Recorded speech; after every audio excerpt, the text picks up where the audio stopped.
Hi நண்பா நண்பி எல்லாரும் எப்படி இருக்கீங்க? இன்னைக்கு நாம எந்த படத்தோட ரிவ்யூ பார்க்க போறோம்னா, ரீசெண்டாக ரிலீஸ் ஆன a quiet place day one review தாங்க நம்ம பார்க்க போறோம். இதோட first part a quiet place 2018ல் ரிலீஸ் ஆகி எல்லாருமே பார்த்துருப்பீங்க. இப்போ இந்த படத்தோட ரிவ்யூ எப்படி இருக்குன்னு தெரிஞ்சுக்கலாமா? இந்த படத்தில் நம்ம ஹீரோயின் பார்த்தீங்கன்னா லுபிட்டா நியோங்க வந்து ஒரு கேன்சர் பேஷண்ட். அவங்க கேன்சர் பேஷண்ட் எல்லாருமே தங்கியிருக்க ஹோம்ல தான் தங்கியிருப்பாங்க.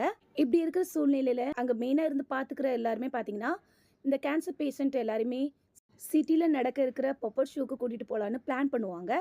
பிளான் பண்ணிவிட்டு நம்ம ஹீரோயின் கிட்ட அவங்கள வர சொல்லி கூப்பிடுவாங்க. ஆனால் நம்ம ஹீரோயின் பார்த்தீங்கன்னா நான் வரலன்னு சொல்லுவாங்க.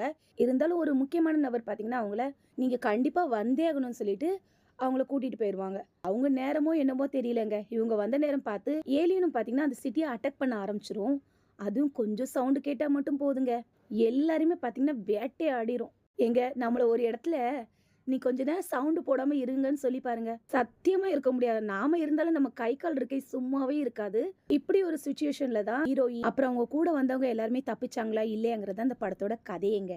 இந்த படத்தோட ஹீரோயின் லுபிட்டா நியோங்கோ அப்புறம் ஜோசப் குயின் இவங்களுக்கு கொடுத்த கேரக்டர் பார்த்தீங்கன்னா நல்லாவே பண்ணியிருக்காங்க. அதே மாதிரி இந்த படத்தில் காமிக்கிற எந்த எமோஷனல் சீனும் என்னை பொறுத்தளவு எதுவுமே செட் ஆகல. இந்த படத்துக்கு என்ன கேட்டிங்கன்னா இன்னும் கொஞ்சம் பெட்டராக ட்ரை பண்ணியிருக்கலாம். அதே மாதிரி படத்தில் விஎஃப்எக்ஸ் ஆகட்டும், சவுண்டாக இருக்கட்டும், எடிட்டிங் பற்றி சொல்லவே தேவையில்லை. ஹாலிவுட் படம்னாலே எப்படி இருக்கும்னு உங்களுக்கே நல்லாவே தெரிஞ்சிருக்கும்.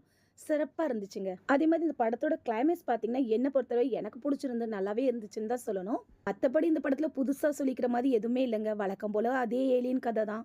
இதுக்காக இந்த படத்துக்கு இவ்வளோ பணம் செலவழிச்சிருக்க வேண்டிய தேவையில்லை தான். மொத்தத்தில் நீங்கள் இப்போ என்ன கேட்க வரீங்க, இந்த படம் எப்படி இருந்துச்சு இல்லையா தானே என்ன நீங்கள் கேட்டிங்கன்னா, என்னை பொறுத்த வரைக்கும் எனக்கு இந்த படம் அவ்வளோவா நல்லா இருந்த மாதிரி தெரியல. ஆனால் இந்த படத்தை எல்லாருமே பார்த்தீங்கன்னா ஃபேமிலியாக பார்க்கலாம். ஒருவேளை இந்த படத்தை பார்க்க போகிற உங்களுக்கு எல்லாருக்குமே படம் பிடிச்சிருக்கா இல்லையாங்கிறத மறக்காமல் கமெண்ட் பண்ணுங்கள். போகும்போது கூடவே நம்ம சேனலை சப்ஸ்கிரைப் பண்ணிக்கோங்க.